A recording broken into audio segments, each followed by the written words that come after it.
சக்தி வந்து பொன்னியை ரொம்ப பாராட்டுறாரு. இந்த மாரி வந்து எப்படி உன்னால வந்து இவ்வளவும் பண்ண முடியுது? ரொம்ப தன்னம்பிக்கை அதிகம் பொன்னி உனக்கு. அம்மா வந்து உன்ன சமைக்க வேணாம்னு சொன்னோனே, நீ ரொம்ப கஷ்டப்பட்டு வேலை செஞ்சு சாப்பிட்ற. அது மட்டும் கிடையாது. இப்போ வரைக்கும் வந்து நீ வீட்லேருந்து ஒரு காசு கூட யார்கிட்டயுமே வாங்கல. பத்தாதுன்னு இப்பவும் வந்து உனக்கு ஒரு எலக்ட்ரிக் ஸ்டவ் கிடைச்சிருக்கு. அதையும் வந்து நீ ரொம்ப கஷ்டப்பட்டு ஒரு வந்து போட்டியில கலந்துக்கிட்டு வந்து ஜெயிச்சு வாங்கியிருக்க. எவ்வளோ பெரிய விஷயம்லாம் நீ பண்ணியிருக்க தெரியுமா பொன்னி? அப்படி சொல்லிட்டு பாராட்டுறாரு. உடனே வந்து நான் ஒண்ணும் அப்படிலாம் பண்ணல. இதெல்லாம் நான் ஆல்ரெடி பண்ண வேலை தானே. எனக்கு ஒண்ணும் பெரிய விஷயம் இல்ல அப்படி சொல்றாங்க பொன்னி. பொன்னி நீ 1000 சொன்னாலும் சரி, நீலாம் வந்து இருக்கிற நிலைமையில வந்து யார் இருந்தாலும் இதெல்லாம் இவ்ளோ பண்ணியிருக்க மாட்டாங்க. நீ தன்னம்பிக்கை இப்பவும் நிக்கிற.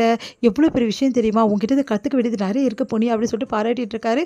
இங்க வந்து ரொம்ப மனசு கஷ்டத்தோட உட்கார்ந்துருக்காரு. சக்தியோட அப்பா உடனே சக்தி போய் ஏன்பா இப்படி உட்காந்துருக்கீங்க அப்படி சொல்லி கேட்டோன்னே, இல்லைடா பொன்னி பாவம் எவ்வளோ நாள் தான் இப்படி இருப்பா சொல்லு. என்ன தினம் தினம் வேலை செய்ய கஷ்டப்படுறா. அதே மாதிரி பாரு இன்னைக்கு வந்து சைக்கிள் ரேஸில் வின் பண்ணி வந்து வாங்கிட்டு நல்ல விஷயம் தானேப்பா. நல்ல விஷயம் நீ சொல்கிறடா. என்னதான் இருந்தாலும் பொன்னி வந்து இப்படி ஒதுங்கி இருக்கிறது எனக்கு சுத்தமாக பிடிக்கல. இந்த வீட்டை விட்டு ஒரேடியாக அவரை ஒதுக்கிட்டாங்க. கூடிய சீக்கிரம் வந்து என்ன வேணாலும் செய்வாங்க அப்படின்னு சொன்னோன்னே, ஏன்பா அப்பலாம் யோசிக்கிறீங்க? வேறு என்னடா சொல்கிறது நான்? இதெல்லாம் என்னால் பார்க்கவே முடியல. என் ஃப்ரெண்டோட பொண்ணு இப்படி கஷ்டப்பட்டுட்டு இருக்காளே. என் வீட்டு மருமக இவ்வளோ கஷ்டப்படுறாளே. என்னால் பொன்னியை வந்து இந்த நிலமையில பார்க்க முடியல. ஏன்பா இப்படிலாம் சொல்கிறீங்க? அவன் நல்லா நல்லா இருக்கா உனக்கு தெரியுமாடா? இதெல்லாம் வந்து எவ்வளோ வந்து அசிங்கமான விஷயம் தெரியுமா?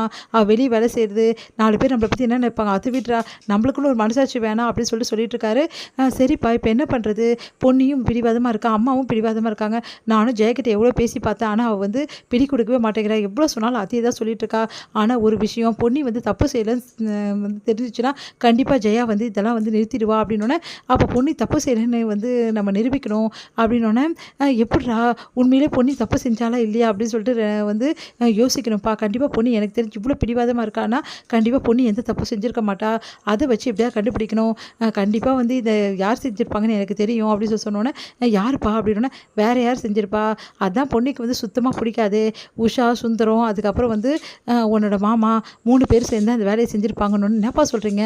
ஆமாம், அவங்கள க்ளோஸாக வாட்ச் பண்ணு. கண்டிப்பாக உண்மை வெளியே வரும் அப்படின்றாரு. நீங்கள் சொல்கிறது உண்மையாப்பா? கண்டிப்பாக அவங்க தான் செஞ்சுருப்பாங்க. கண்டிப்பாக அவங்க தான் செஞ்சுருப்பாங்க. ஏதாவது ஒரு விஷயத்தில் வந்து அவங்க கண்டிப்பாக பொன்னியை மாட்டி விட தான் நினைப்பாங்க. நீ வேணா வந்து பார்த்துக்கோ அப்படின்னு சொல்லிட்டு போகிறாரு. உடனே யோசிக்கிறாரு நம்ம சக்தி, உண்மையிலே அவங்க தான் செஞ்சதா?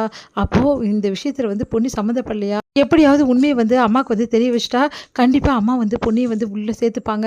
அதே மாதிரி இந்த பிரச்சனைக்கும் ஒரு வந்து தீர்வு கிடைக்கும் அப்படின்னு சொல்லிட்டு சக்தி வந்து யோசிக்கிறாரு.